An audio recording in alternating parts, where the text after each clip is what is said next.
Hey everybody, welcome back to my channel. This is WireDogSec back with another video for you guys. In today's video, we are going to take a look at this article from Bleeping Computer. We also have some other things to take a look at here, some additional articles about ransomware, data breaches, and of course the upcoming APISEC University conference in regards to automotive APIs. All right, so let's go ahead and dive into it.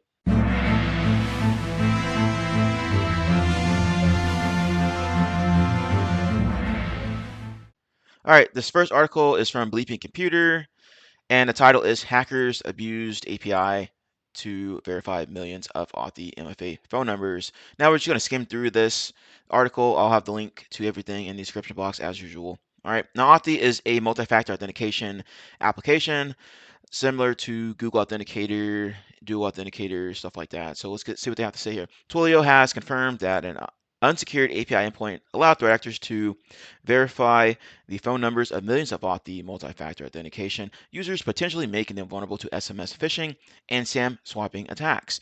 Authy is a mobile app that generates multi-factor authentication codes at websites where you have MFA enabled. It says this was discovered in late June. Shiny Hunters leaked a CSV text file containing what they claim are 33 million phone numbers registered to the Authy service. And it's a screenshot of what they're talking about here. All right, so let's go ahead and continue. It says the CSV file contains 33,420,546 rows, each containing an account ID, phone number, and over the top column, account status and device count. Says Twilio has confirmed to Bleeping Computer that the directors compiled the list of phone numbers using a unauthenticated API endpoint. What a shocker, right? Now, if you want to get into API stuff, API security, exploiting APIs, penetration testing against API endpoints and such, well, there's a website called APISEC University that has free courses that you can take to educate yourself in that area. And we'll get to that in a second after this article. All right, it says Twilio has detected that threat actors were able to identify data associated with Authy accounts, including phone numbers, due to an unauthenticated endpoint. We have taken action to secure this endpoint and no longer allow unauthenticated requests, Twilio told Bleeping Computer. We have seen no evidence that the threat actors obtained access to Twilio systems or other sensitive data. As a precaution, we are requesting all Authy users to update to the latest Android and iOS apps for the latest security updates and encourage all Authy users to stay diligent and have heightened awareness around phishing and smishing attacks, which you should already have. But now, since these attackers were able to exploit this particular vulnerability and gathered up that list, they can send those targeted messages to those particular victims, right, to try to social engineer them into doing something bad. In 2022, Twilio disclosed it suffered breaches in June and August that allowed threat actors to breach its infrastructure and access all the customer information, abusing unsecured APIs. Blue Computer has learned that the data compiled by feeding a massive list of phone numbers into the unsecured API endpoint. If the number was valid, the endpoint would return information about the associated accounts registered with Authy. Awesome. So anyway, that's pretty much it that I'm going to cover in this particular article. Like I said, you can learn more about this information in APISEC University and check out the article in the description box below. So let's jump over to APISEC University. All right, another plug for APISEC University. I'm going through some of the courses as we speak, but you can see that if we jump down to courses area, there's various different courses in here that cover different topics: API penetration testing, API security, fundamentals, OAuth, API top 10 and beyond, et cetera, et cetera. You got more in here, stuff talking about API security for connected cars and fleets, all kinds of good stuff in here, folks. And it's all free. So be sure to sign up for an account at APISEC University and start checking out some of these courses here. And they have a couple exams as well. This one here is the multiple choice exam, I believe, this CASA exam, and then this ASCP exam is the actual practical hands-on exam as it says here. All right, so be sure to check out APISEC University. Now, the upcoming APISEC Con Automotive conference is coming up soon. All right, as it says here, 25th of July. So be sure to register for this event if you're interested. I went to the original APISEC Con event, and it was awesome. A lot of experts on various different topics. It was some good stuff. And if you check out their YouTube channel for APISEC University, you can catch up on those videos that had recorded the actual topics, speakers, etc., etc. Now, there's no agenda from what I can tell yet, but I assume as we get closer to this date, they'll have that agenda available.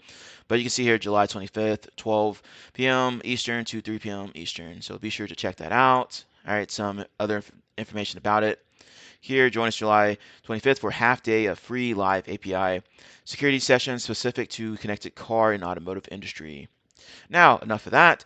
Be sure to check out Corey Ball's book as well, Hacking APIs. All right, I'm going through this as well since I finished up those two courses inside of APISEC University. I want to basically expand my knowledge inside of hacking APIs. So you can check out his book. It's available on Amazon, as you can see there. Also, there's bundles down here. I have both of these books, Hacking APIs and Bug Bounty. So I'm going through both of these right now, mainly this Bug Bounty one because I'm trying to get my feet wet into Bug Bounty bootcamp, or sorry, Bug Bounty programs and stuff. So I'm going through this book, try to familiarize myself with those attack vectors and such. Maybe I'll even check out this other ones down here. But anyway, so there's a bundle you can get some good stuff here. Now let's go ahead and continue on to some other articles. This other article from Data Breach Today is going to talk about this children's hospital notifies 800,000 of data theft and attack. So let's go ahead and skim through here. Chicago Pediatric Center refused to pay ransom to, I don't even know how to pronounce that, Reseda Cybercrime Group. And let's see what they're talking about here.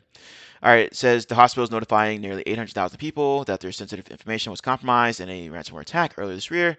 Ransomware as a service group, Reseda, had demanded 3.4 million ransom for data stolen in the disruptive January attack. The hospital said it did not pay. Now, if you go and just look at hospitals and ransomware attacks, they seem to come together like peanut butter and jelly. It seems like a lot of these healthcare organizations, not just hospitals, but healthcare organizations in general, are top targets for attackers. As you know, healthcare organizations have all kinds of sensitive information that attackers want. They are a cash cow and a data treasure trove for attackers. All right, just think about it. Healthcare organizations are collecting all kinds of information from patients. You got medical records information in there, which contains like diagnostic or diagnosis, stuff like that, illnesses, patient information like like their first name, last name, possibly even addresses, phone numbers, all kinds of stuff you can use for like identity theft, medical fraud, stuff like that. But let's go ahead and continue on. In a breach notice posted on its website, and in Robert H. Lurie Children's Hospital of Chicago said in its investigation into the ransomware incident determined that information stored on certain IT systems was accessed and copied by the cyber criminals. Data contained in the Lurie Children's Epic Electronic Health record was not accessed in this attack. The hospital notice said potentially affected individuals includes patients, their family members, Lurie Children's employees, and others. So, hey, good news here, folks. The Epic Electronic Health record, which is well known in the healthcare space, all right, this is one of the main systems they use for electronic healthcare record systems. It says here there wasn't access, so that's good news. But on the downside, all this other information was accessed by the threat actors. Let's see here. Information that was compromised varies among individuals, but includes name, address, birthday, dates of service, driver's license number, email address, health claims information, health plan, etc., etc., diagnosis, medical record number, medical treatment, prescription information, social security number, and telephone number. That is a lot of information here. That is insane. But don't worry, folks, your information contained in Epic systems is safe, okay? So you don't have to worry about that. But guess what? They still got a plethora of information from these other IT systems containing all this sensitive information here. But let's go ahead and continue. It says the hospital fired a breach report last week to Maine's Attorney General, said the incident affected 791,784 individuals, including 8 Maine residents. As of Wednesday, Lurie Children's hacking incident had not yet been posted to the U.S. Department of Health and Human Services HIPAA breach reporting tool, aka the Wall of Shame, website listing major health data breaches affecting 500 or more individuals.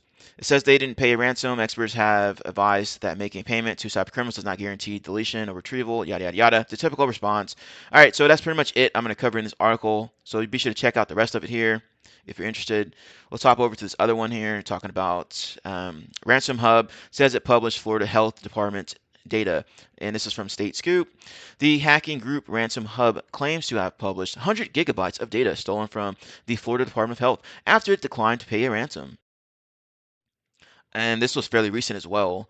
The hacking group Ransom Hub this week claimed it exfiltrated and published 100 gigabytes of sensitive information from Florida Department of Health because the department refused to meet ransom demands, according to a July 1st post on X by Hackmanic, a company that tracks cyber attacks. Ransom Hub threatened to release the stolen health data department data in a post on the dark web unless the state paid an undisclosed amount of money by Friday. Florida, in compliance with the guidelines from the Cybersecurity Infrastructure Security Agency, known as CISA, has a policy of not paying ransomware demands, as payment does not guarantee an organization will regain access to its data or be able to resume normal operations. In response to the missed deadline, RansomHub published a link to the stolen data on its account with the message: the Florida Department of Health is responsible for protecting the public health and safety of the residents and visitors to the state of Florida. It is a cabinet level agency of the state government headed by a state surgeon general who reports to the governor. The department has its headquarters in Tallahassee. Okay, all right, so basically they didn't pay up, as you can see there, and their stuff got published, right? Which is absolutely true. You don't know if the attackers are actually going to delete your stolen information or publish it anyway. I mean, they're criminals, right? So how can you trust them? But that's pretty much all I'm going to cover in this article, so be sure to check out the rest if you're interested in the space. Once again, a healthcare related organization was a victim of a data breach. Now let's flip over to what these other ones have to say here. And this article is from VRAL News. It says no leads in Apex ransomware attack. What a shocker, another ransomware attack. Apex leaders on Thursday said that the hack that knocked the town network offline was an attempted ransomware attack, but the town has yet to get any demands. So it said it's attempted ransomware attack. So it makes me believe they had somehow prevented this attack from spreading or stopped it in its tracks. But let's go ahead and see what they have to say. Said on Thursday that the hack knocked the town network offline. Was an attempted ransomware attack, but the town has yet to get any demands. Nothing more about the cyber criminals known at this time, including their demand. And in compliance with North Carolina law, the town Apex has not and will not communicate with, negotiate with, nor make payment to those responsible for the incident. Town spokeswoman Stacy Galloway said in an update. Okay. Typical response. Since June 2nd, residents have been unable to pay bills or apply for permits electronically. What a surprise. Didn't this happen to some other local city municipality governments, right? Seems to be a trend with these local governments going on. Let's see here. Emergency services like 911 remain online. They're probably on a different environment, different network or whatever. At no time did any life safety services cease to operate, Galloway said.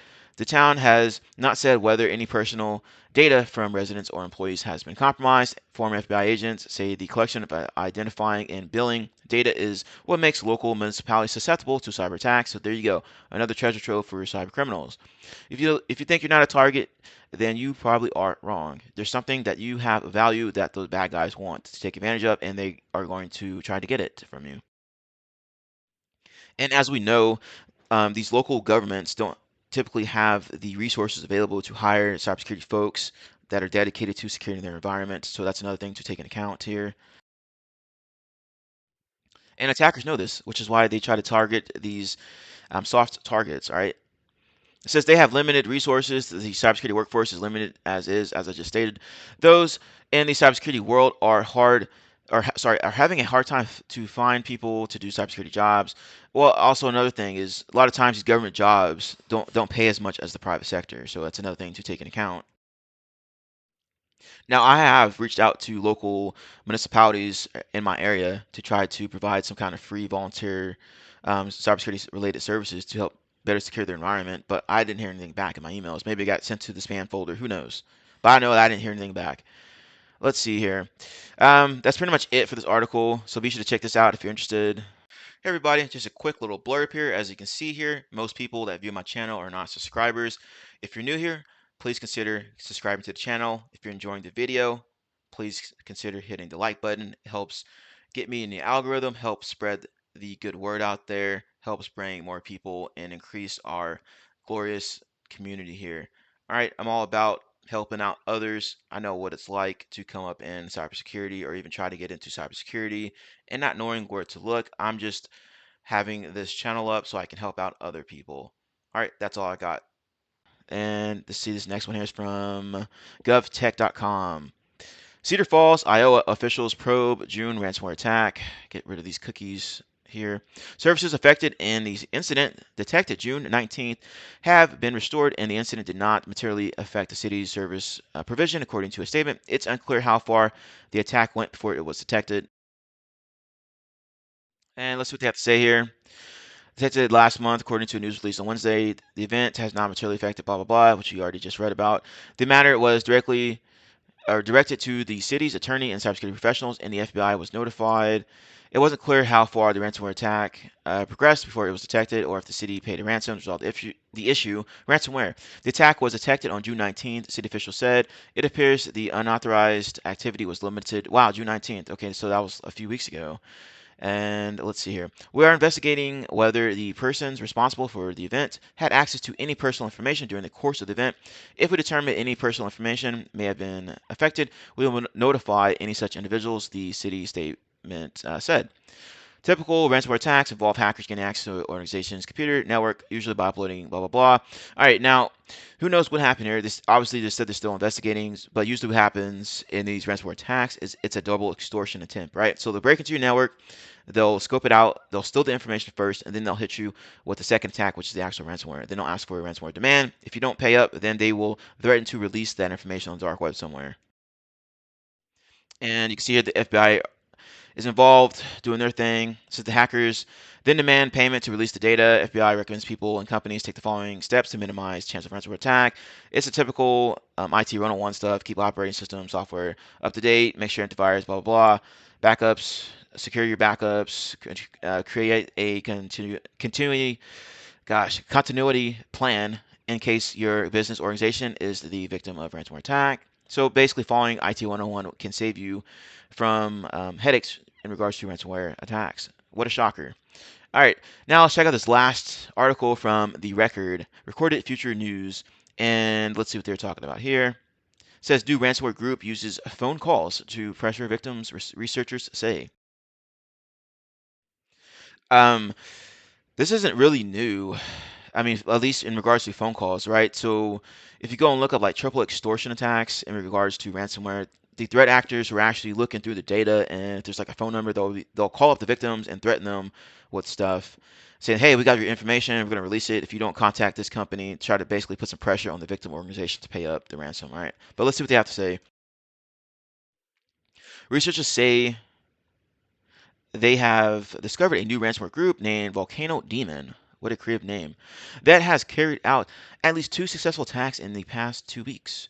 The group's targets were companies in the manufacturing and logistics industries, said Tim West, an analyst at the cybersecurity firm Halcyon. I don't know how you pronounce that. In a comment to Recorded Future News, he declined to provide further information about targets. What's interesting about the ransom group, researchers said, is that it has no public lease website, but instead uses phone calls to intimidate and negotiate payments with leadership at victim organizations. What a shocker.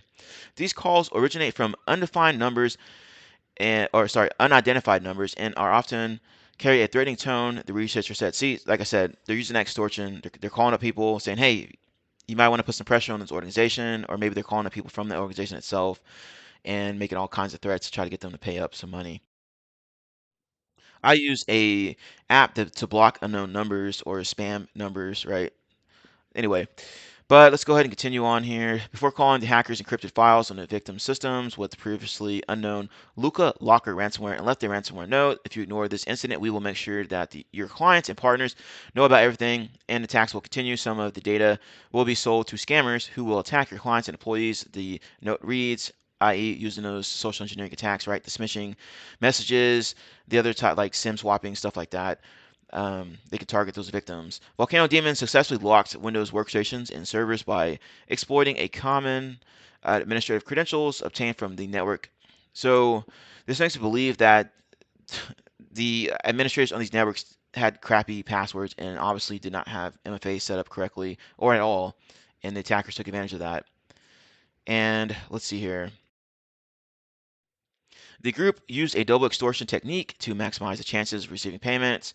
Prior to the LucaLocker infection, they exfiltrated victims' data to command and control C2 services and then only encrypted it. See, didn't I just say that about double extortion, stuff like that? They'll steal your data first, and then they'll hit you with the ransomware and encrypt your systems afterwards, right? Tracking this threat actor was challenging, researchers said. The attackers cleared log files on targeted machines before exploitation, making a comprehensive forensic evaluation nearly possible. Now, come on now, folks. If they're clearing logs from the machines, that's another thing that comes to like IT 101. Send your logs to a SIM, right? Send it to a centralized log collection point so the logs can be offloaded somewhere else. They're not just kept on the endpoints themselves, because not only do logs roll over, which means they will get overwritten after a certain period of time, they can also get cleared off by threat actors in this instance. Come on, folks. What are y'all doing out there? Anyway, it says frequent callers. West told Recorded Future News that the hackers spoke with a heavy accent, but it was difficult to tell their origin without recordings which aren't available to date.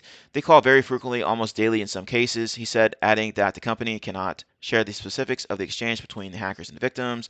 It is not yet clear if Volcano Demon operates independently or is an affiliate of a known ransomware group. West said that for now, um, they're unable to identify links, yada, yada, yada.